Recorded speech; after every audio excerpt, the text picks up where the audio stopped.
Have you ever felt like you were in the right place at the right time for a reason you couldn't yet see? Today, we're diving back into the incredible story of Esther, a tale of courage, divine timing, and standing up for what's right, even when it's terrifying. We left off with Queen Esther preparing a second banquet for King Ahasuerus and his wicked advisor, Haman. The tension is palpable. Haman, full of pride, has just built a gallows intending to hang Mordecai, Esther's cousin. But he has no idea what's coming. The banquet begins. The king, enjoying himself, turns to Esther and says, "What is your petition, Queen Esther?" "It shall be granted to you. What is your request?" "Even to half the kingdom, it will be fulfilled." This is the moment, the culmination of all her fasting, prayer, and careful planning. Taking a deep breath, Esther speaks, "If I have found favor in your sight, O king, and if it pleases the king, let my life be granted me for my petition and my people for my request. For we have been sold, I and my people, to be destroyed, to be killed, and to be annihilated." The king is stunned. His own queen's life is in danger.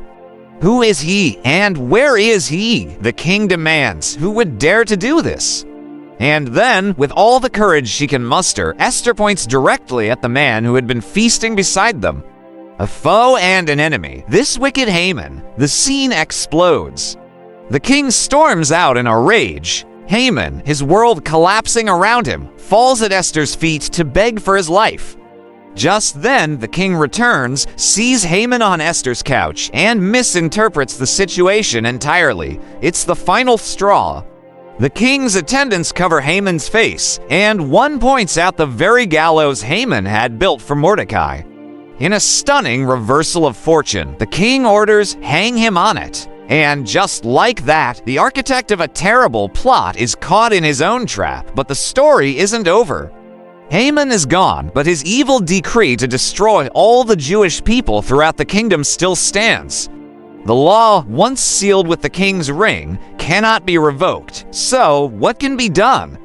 Esther once again approaches the king, this time falling at his feet and weeping. She pleads for him to find a way to stop the disaster Haman had set in motion.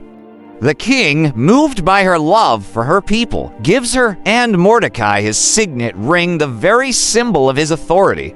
He tells them, "You yourselves write a decree concerning the Jews, as you please, in the king's name, and seal it with the king's signet ring." So, Mordecai, now in a position of power, writes a new decree. This new law doesn't cancel the old one, but it gives the Jewish people the right to assemble, to protect themselves, and to defend their lives against anyone who might attack them on that fateful day. This new decree is sent out on swift horses to every corner of the vast Persian Empire. When this news reaches the people, what was once a time of mourning and fear is transformed into a day of joy, feasting, and celebration. Light and gladness filled their hearts. Mordecai, dressed in royal robes, is honored, and the entire city of Susa rejoices. Esther's bravery didn't just save her own life. It created a ripple effect of hope and deliverance for her entire nation. She used her position not for personal gain, but for the salvation of her people. This story is a powerful reminder that one person's courage can change the course of history. It teaches us about divine timing and the incredible things that can happen when we stand up against injustice. Thank you so much for joining me today. If this story inspired you, please hit that like button and subscribe for more content that explores these timeless truths. We'd love to have you as part of our community. Until next time, stay courageous.